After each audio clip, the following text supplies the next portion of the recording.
मैंने दरवाजे को जरा सा धकेला, दरवाजा खुल गया। उसने दरवाजा खुला रखा हुआ था। जैसे ही मैं अंदर दाखिल हुआ, उसकी ठंडे बेजान लहजे वाली आवाज आई। वो उस वक्त भी अंग्रेजी बोल रही थी। दरवाजा बंद करके बोर्ड लगा दो। मैंने वैसा ही किया। कमरे में हल्की हल्की रोशनी थी।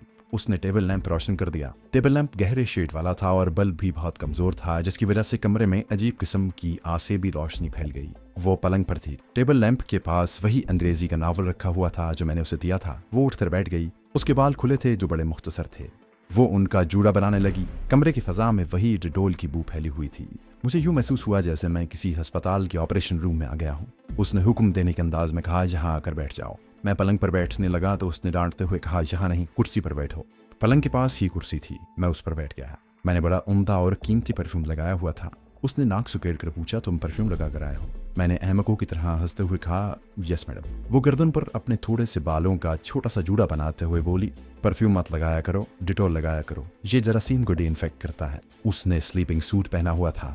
उसने मेज पर से मेरा दिया हुआ नॉवल उठाया, उसको खोला, फिर जोर से बंद करके मुझसे बड़े तल्ख लहजे में कहने लगा, तुम इतने फौहश नॉवल पढ़ते हो, अगर तुम पढ़ते हो तो पढ़ो, मुझे क्यों दिया था? क्या तुमने ये नॉवल पढ़ा है? मैं सख्त नदामत महसूस कर रहा था। नहीं मैडम। वो किताब के वर्क उलटने लगी, फिर एक जगह किताब खोलकर मेरी तरफ पढ़ाई, जरा इसे पढ़ो। मैं झुककर टेबल लैंप की कमजोर रोशनी में पढ़ने लगा। माय गॉड, किताब वाकई बड़ी वाहियात थी। मैं तो सख्त परेशान हुआ। ये औरत तो मुझे जिंदा नहीं छोड़ेगी। मुझे अपने सारे किए किराए पर पानी फिरता महसूस हुआ। मैंने किताब बंद करते हुए कहा, मुझे बहुत अफसोस है मैडम, मैं सख्त शर्मिंदा हूँ। मुझे मालूम नहीं था कि यह किताब इतनी वाहियात है। आप प्लीज मेरी माजरत कबूल करें। यह जुमला मैंने उर्दू में कहा, लेकिन मेरी हैरत की कोई इंतहा न रही जब मैंने देखा कि साइंसदान औरत मुस्कुरा रही थी। कहने लगी, मगर मुझे ये किताब बहुत अच्छी लगी है। उसके बाद मैं उससे झूठ मूठ प्यार मोहब्बत की बातें करता रहा, लेकिन ये बातें मैं इसलिए कर रहा था कि ये मेरे मिशन का हिस्सा थी। उस रात मेरी और उस साइंसदान औरत निर्मला देवी की बेतकल्लुफी हो गई। अब मेरा ये मामूल बन गया कि एक रात छोड़कर मैं रात के 1 बजे के बाद उसके पास पहुंच जाता और आधा घंटा बैठकर वापस आ जाता। इस दौरान बातों बातों में मुझे पता चला कि कुछ दिनों से एटमी सेंटर में सिक्योरिटी सख्त कर दी गई है और एटमी प्लांट और साजो सामान वाले सेक्शन में कोई कारकुन सेंटर के किसी भी कारकुन को जिसका किसी दूसरे शोबे से ताल्लुक हो अपने कमरे में नहीं बुला सकता था। मगर जसवंत, तुम हमारे कमरे में आकर करोगे क्या? वहां सिवाय कंप्यूटर और एटमी मशीनरी के जरूरी आलात के और कुछ भी नहीं है। उसे तुम क्या देखोगे? मैंने कहा, बस मेरी ख्वाहिश थी कि देखूं कि एटम बम कैसे बनता है। वो हंस पड़ी। अब वो हंसने भी लगी थी। कहने लगी, तुमने तो साइंस पढ़ी हुई है, तुम्हें तो मालूम होना चाहिए कि अभी तो हमने एटमी धमाका भी नहीं किया, अभी तो हम इब्तदाई मरहलों में हैं। क्या ऐसा नहीं हो सकता कि मैं दिन के वक्त थोड़ी देर के लिए अंदर आकर मशीनों को देखूं? मुझे उन्हें देखने का बड़ा शौक है। वो नफी में सर हिलाकर बोली, नहीं जसवंत, तुम अब तो बिल्कुल ही हमारे कमरे में नहीं आ सकते। मैंने कहा, क्या ऑफिस टाइम के बाद भी अंदर नहीं जा सकता? निर्मला देवी ने कहा, ऑफिस टाइम के बाद फौरन सारे कमरों को ताले लग जाते हैं और उनकी चाबियां गेट पर रात को पहरा देने वाले गार्ड अपने पास रखता है। सिर्फ एक डुप्लीकेट चाबी हर सेक्शन के इंचार्ज के पास रहती है।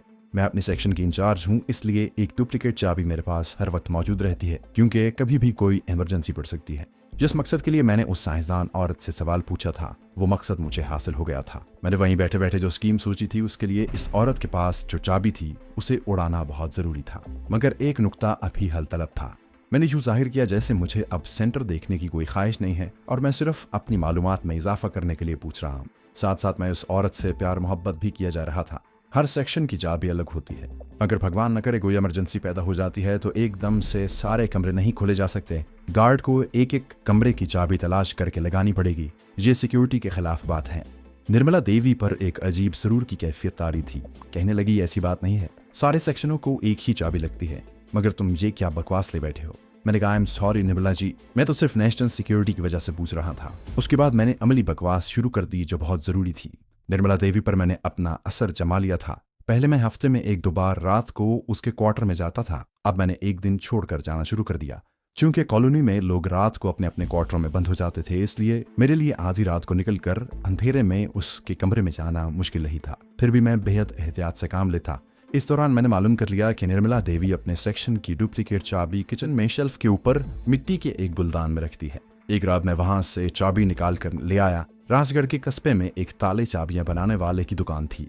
हफ्ते की रात को मैं चाबी उड़ा लाया था। इतवार की सुबह को मैं चाबी लेकर दुकानदार के पास गया और उसे कहा कि मुझे 1-2 घंटों में इस चाबी की डुप्लीकेट तैयार करके दे। मैंने 50 रुपए निकाल कर दिए। 50 रुपए देखकर दुकानदार ने बाकी काम छोड़ दिया और बोला, सरदार जी आप यहाँ बैठे, मैं अभी इसकी नकल बना देता हूँ।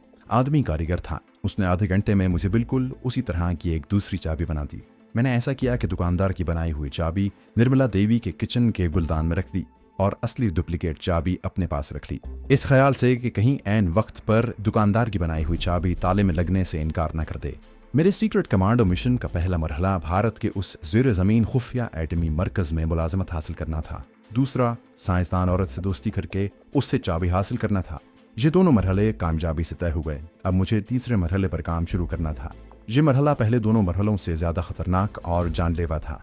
इस खतरनाक मरहले पर अमल करते हुए मुझे छुपकर एटमी सेंटर के 5 कमरों में जाकर एटमी आलात और साजो सामान की तस्वीरें उतारनी थी। मैंने अपने जहन में जो स्कीम बनाई थी उसके मुताबिक मुझे रात के वक्त जब सेंटर के तमाम सेक्शन और लेबॉर्ट्रियां बंद कर दी जाती थीं और वहां कोई नहीं होता था, उस वक्त वहां जाकर एक एक करके 5 कमरों को खोलना और अंदर लगे हुए आलात की तस्वीरें बनाना थी। ये काम मैं छुट्टी के बाद सेंटर से निकलने के बाद नहीं कर सकता था, क्योंकि मैंने मालूम कर लिया था कि रात के वक्त ज़ेर ज़मीन सेंटर के बाहर गार्ड्स का ज़बरदस्त पहरा लग जाता है। मिनरल रिसर्च इंस्टीट्यूट वाला मेन गेट बंद करके ताला लगा दिया जाता। किसी को अंदर जाने की इजाज़त नहीं थी। इसके लिए मेरा ऑफिस टाइम के बाद सेंटर के खुफिया तहखाने में रह जाना ज़रूरी था। मैं इस बात का भी जायज़ा ले चुका था कि छुट्टी के बाद वर्करों की कोई गिनती या चेकिंग नहीं होती थी। जो अगर छुट्टी होने के बाद कोई वर्कर अगर अंदर रह जाए तो गेट पर गार्ड को पता नहीं चल सकता था। यह सिक्योरिटी के निज़ाम की बड़ी खामी थी, लेकिन ये खामी मेरे हक में बेहद मुफीद साबित हुई। मैंने इस अमर की भी तस्दीक कर ली थी कि अंदर सिर्फ एक ही अलार्म लगा था जो आग लगने की सूरत में शोर मचाता था। ऐसा कोई अलार्म नहीं था कि अगर लेबॉर्ट्री के दरवाजे को खोला जाए या वहां किसी डायल या दूसरी किसी मशीनरी को हाथ लगाया जाए तो अलार्म चीख उठे। मैंने एक बात खास तौर पर नोट की थी कि सुबह ऑफिस टाइम पर सेंटर में दाखिल होते हुए वर्करों की चेकिंग बहुत सख्त होती थी, मगर इनकी गिनती नहीं होती थी।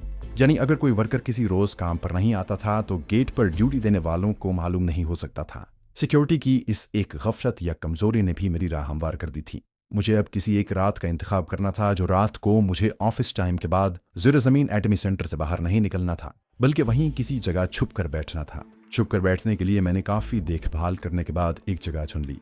ये जगह एटमी सेंटर का क्लॉक रूम था, यानी वो कमरा जहां हर साइंसदान टेक्नीशियन वर्कर ज़ेर ज़मीन सेंटर में दाखिल होने के बाद जाकर अपना कोट उतार कर एक लंबे क्लोजेट में टांग देता है और दूसरे क्लोजेट से डॉक्टरों वाला सफ़ेद कपड़े का बना हुआ कोट उतार कर पहन लेता है। मैं इस क्लोजेट को इस्तेमाल कर सकता था। वहां दिन के वक्त कभी कोई पहरेदार नजर नहीं आया था। जिस रात मैंने ज़ेर ज़मीन एटमी सेंटर में रहना था उस रोज मैं पूरी तरह तैयार होकर क्वार्टर से निकला। मैंने खुफिया कैमरे वाला टाई पेन साथ लिया। साइंसदान औरत निर्मला देवी के गुलदान से निकाली हुई सेक्शनों और लेबॉर्ट्रियों की डुप्लीकेट चाबी संभाल कर पतलून की जेब में रख ली और इंस्टीट्यूट की गाड़ी में बैठकर दूसरे वर्करों के साथ एटमी सेंटर पहुंच गया। सारा दिन मैं अपने मामूल के मुताबिक काम करता रहा। 4 बजे सेंटर में काम बंद कर दिया जाता था। मैं 3:45 बजे स्टोर रूम से निकल आया। कमरों के बाहर गार्ड ड्यूटी पर खड़े थे। उन्हें मालूम हो चुका था कि मैं वहीं मुलाजिम हूँ। मैंने यूं ही एक खाली डिब्बा स्टोर से उठा लिया था। डिब्बा हाथों में थामे मैं उनके करीब से गुजर गया। किसी गार्ड ने मेरी तरफ खास तौर पर न देखा, बस एक सरसरी सी नजर से देखा और अपनी ड्यूटी पर पत्थर के बुत की तरह खड़े रहे। क्लॉक रूम सेंटर की सुरंग के शुरू में था। वहां से पत्थर की सीढ़ियां बाहर को जाती थीं। वहां कोई दरवाजा नहीं था। दरवाजा ऊपर जाकर था जहां ऑफिस में आते हुए जबरदस्त चेकिंग होती थी। मैंने एक नजर पीछे देखा। 5 कमरों के बाहर गार्ड अपनी जगह पर चाको चौबंद खड़े थे। किसी का ध्यान मेरी तरफ नहीं था। मैं जल्दी से क्लॉक रूम में दाखिल हो गया। क्लॉक रूम में बड़ी धीमी रोशनी वाला बल्ब जल रहा था। इस कमरे का कोई दरवाजा नहीं था क्योंकि इसमें कोई ऐसी चीज नहीं थी जिसकी सिक्योरिटी की जरूरत होती। मैंने साथ वाली दीवार के क्लोजेट का मुआयना किया जहां वापसी पर काम करने वाले जाती दफा अपने कोट लटका देते हैं। ये कोट हैंगरों में लटके होते थे और उनके पीछे आसानी से छुपा जा सकता था। ये क्लोजेट खाली पड़ा था। मैं डिब्बा उठाए वापस आ गया। मैं सिर्फ साइट का एक बार मुआयना करने गया था। छुपना मुझे ऑफिस टाइम के बाद था। इस काम के लिए भी बेहद एहतियात और होशियारी की जरूरत थी। इसके लिए मैं पूरी तरह तैयार था। मुश्किल ये पेश आ रही थी कि वहां दूसरी कोई ऐसी जगह नहीं थी जहां मैं ऑफिस टाइम के बाद छुप सकता। मैं स्टोर रूम में भी नहीं छुप सकता था क्योंकि पहली बात तो ये थी कि ऑफिस टाइम के खत्म होने के बाद गार्ड हर कमरे में जाकर पूरी चेकिंग करते थे। दूसरी बात ये थी कि स्टोर रूम को ऑफिस टाइम के बाद स्टोर कीपर लाला जी ताला लगाकर चाबी अपने साथ ले जाते। इसकी उन्हें खास तौर पर इजाजत मिली हुई थी। वहां सिर्फ क्लॉक रूम ही ऐसी जगह थी जहां मैं ऑफिस टाइम के खत्म होने के बाद गार्ड्स की चेकिंग से बच सकता था। एक बार उनके बाहर निकलने के बाद मैं वहां आजादी से चल फिर सकता था क्योंकि ज़ेर ज़मीन एटमी सेंटर के अंदर रात के वक्त सिर्फ बत्तियां जलती रहती हैं। अंदर कोई गार्ड ड्यूटी पर नहीं होता था। गार्ड का पहरा रात को सिर्फ ऊपर वाले मेन गेट पर ही रहता था। पूरे 4 बजे ऑफिस टाइम खत्म हो गया। साइंसदान, फन्नी माहिरीन और वर्कर्स अपने अपने काम छोड़कर बड़ी खामोशी और थकावट के साथ क्लॉक रूम की तरफ चल पड़े। मैं स्टोर रूम में ही था। स्टोर कीपर चीजें संभाल रहा था। मैं चीजें अपनी अपनी जगह पर रखने में उसकी मदद कर रहा था और तिरछी नजरों से राहदारी को भी देख लेता। जहां वर्कर्स क्लॉक रूम में दाखिल होते, अंदर जाकर क्लोजेट में सफेद कोट लटकाने और अपने कोट पहनकर बाहर आ जाते। जब मैंने देखा कि सिर्फ 2-4 ही आदमी रह गए हैं तो मैं भी क्लॉक रूम की तरफ चल पड़ा। राहदारी में 5 शोबों के कमरों के बाहर गार्ड पहरे पर बाकायदा मौजूद थे। मैं उनके सामने से गुजर गया। मैं क्लॉक रूम में आया तो वहां सिर्फ 3 आदमी थे जो सफेद कोट हैंगरों में लटका कर अपने अपने कोट पहन रहे थे। मैं भी अपना सफेद कोट उतारने लगा। मैं जानबूझकर देर लगा रहा था ताकि ये लोग बाहर निकल जाएं। कोट उतार कर मैंने क्लोजेट के अंदर हैंगर के साथ लटका दिया। फिर दूसरे क्लोजेट में से अपना कोट उतार कर पहनने लगा। इस दौरान तीनों वर्कर सामने वाली सीढ़ियां चढ़कर ऊपर जा चुके थे। जैसे ही क्लॉक रूम 1 सेकंड के लिए खाली हुआ, मैं जल्दी से सफेद कोटों वाले क्लोजेट में घुसकर कोने में सिमट कर बैठ गया। मेरे आगे हैंगरों में लंबे लंबे सफेद कोट लटक रहे थे। मैं उनके पीछे छुप गया। बाहर से मुझे कोई नहीं देख सकता था। अगर कोई हैंगरों को इधर उधर करे तभी मैं दिखाई दे सकता था। आहिस्ता आहिस्ता वहां खामोशी छाना शुरू हो गई। फिर मुझे गार्ड्स की आपस में बातें करने की दूर से आवाजें आने लगी। वो कमरों में जाकर चेकिंग वगैरह कर रहे थे। उसके बाद मुझे कमरों के दरवाजे बंद करने की आवाजें आने लगीं। एक एक करके 5 सेक्शनों और लेबॉर्ट्रियों के दरवाजे बंद कर दिए गए। मैं क्लोजेट के कोने में सफेद कोटों वाले हैंगरों के पीछे दुबक कर बैठा था। गार्ड्स बातें करते करीब आ रहे थे। उनके भारी बूटों की आवाज करीब से करीब तर होती जा रही थी। मेरा ख्याल था वो सीढ़ियां चढ़कर ऊपर चले जाएंगे, मगर उनके कदम क्लॉक रूम के बाहर आकर रुक गए। किसी गार्ड ने दूसरे से कहा, कांसीराम जरा एक नजर इस कमरे को भी देख लें, कहीं किसी की कोई शायगिरी ना हो। मैंने अपना सांस रोक लिया। एक गार्ड क्लॉक रूम में दाखिल हो गया। मेरे दिल की धड़कन तेज हो गई। वो सामने की दीवार वाले क्लोजेट को शायद देख रहा था जहां खाली हैंगर लटक रहे थे, क्योंकि वर्कर्स अपना अपना कोट उतारने के बाद दूसरा कोट पहनकर जा चुके थे। बाकी चारों गार्ड्स खड़े आपस में हंस हंस कर बातें कर रहे थे। वो सिगरेट बीड़ी भी पी रहे थे। तंबाकू की बू आ रही थी। हालांकि वहां सिगरेट पीने की बिल्कुल इजाजत नहीं थी, मगर वो काम से फारिग हो चुके थे। जो गार्ड क्लॉक रूम में था वो कमबख्त बाहर जाने का नाम नहीं ले रहा था। मुझे लोहे की कुर्सी घसीटने की आवाज आई। बस यही खतरा था कि कहीं वो मेरे क्लोजेट के पास आकर सफेद कोटों वाले हैंगरों को इधर उधर न करना शुरू कर दे। अगर वो ऐसा करता तो मैं सामने कोने में बैठा साफ नजर आ जाता। फिर मैं भारी मुसीबत में मुब्तला हो सकता था। आखिर वही हुआ जिसका मुझे डर था। कमबख्त गार्ड मेरे वाले क्लोजेट के पास आकर सफेद कोटों वाले हैंगरों को इधर उधर करने लगा। मुझे उसके फौजी बूट नजर आ रहे थे। मैंने फौरन फैसला कर लिया कि खा कुछ हो जाए, अब मेरे बचाव के लिए सिर्फ एक ही सूरत है कि मैं इन 5 पहरेदारों को खत्म कर दूं। अगरचे ये कोई आसान काम नहीं था और ये गार्ड मुसल्ला भी थे, लेकिन खुदा ने मेरी सुन ली। ऐन उस वक्त जब गार्ड वो आखिरी हैंगर पीछे हटाने वाला था जिसके पीछे मैं छुपा हुआ था, बाहर से उसके एक साथी ने आवाज दी, अबे ओ कांसी, तू अंदर क्या कर रहा है? बाहर निकल, हम जा रहे हैं। हाँ भैया आया, और वो वहीं से वापस हो गया। मुझे ऐसा लगा जैसे मैं जहन्नम में गिरने वाला था, लेकिन बच गया। 5 कमरों के 5 गार्ड सीढ़ियां चढ़कर ऊपर जा रहे थे। जब उनके कदमों की आवाज गायब हो गई तो मैं क्लोजेट में ही बैठा रहा। जब ऊपर मेन गेट के बंद होने की आवाज आई तो मैंने लंबा सांस लिया और क्लोजेट से बाहर निकल आया। इसके बावजूद मैं मोहतात था। डर था कि कहीं राहदारी में कोई और पहरेदार मौजूद न हो। मैंने गर्दन बाहर निकाल कर देखा। राहदारी दूर तक खाली पड़ी थी। उस वक्त मैं कमीज पतलून में था। मेरी टाई के साथ खुफिया कैमरे वाला टाई पिन लगा हुआ था। मैंने सफेद कोट हैंगर पर लटका दिया। अपना कोट मैंने पहना हुआ था। ये काम मैंने आते ही कर लिया था, यानी एडमी सेंटर वालों का सफेद कोट उतार कर अपना कोट पहन लिया था। जब इत्मीनान हो गया कि वहां मेरे सिवा और कोई नहीं है तो मैंने अपना कोट उतार कर दूसरे क्लोजेट के हैंगर पर लटकाया और अपने वाले क्लोजेट के हैंगर से सफेद कोट उतार कर पहन लिया, क्योंकि मुझे सुबह इसी हालत में ड्यूटी पर मौजूद होना था। निर्मला देवी वाली डुप्लीकेट चाबी मैंने पतलून की जेब से निकाल कर अपनी मुट्ठी में दबा ली थी। मैं जल्दी जल्दी कदम उठाता सबसे पहले सेक्शन वाले कमरे में आया। चाबी निकालकर दरवाजे के अंदर फिट किए हुए ताले के सुराख में लगाई और अल्लाह का नाम लेकर उसे घुमा दिया। क्लिक की आवाज आई। मेरा चेहरा खुशी से खिल उठा। दरवाजा खुल गया था। मैंने अंदर दाखिल होते ही दरवाजा बंद कर दिया।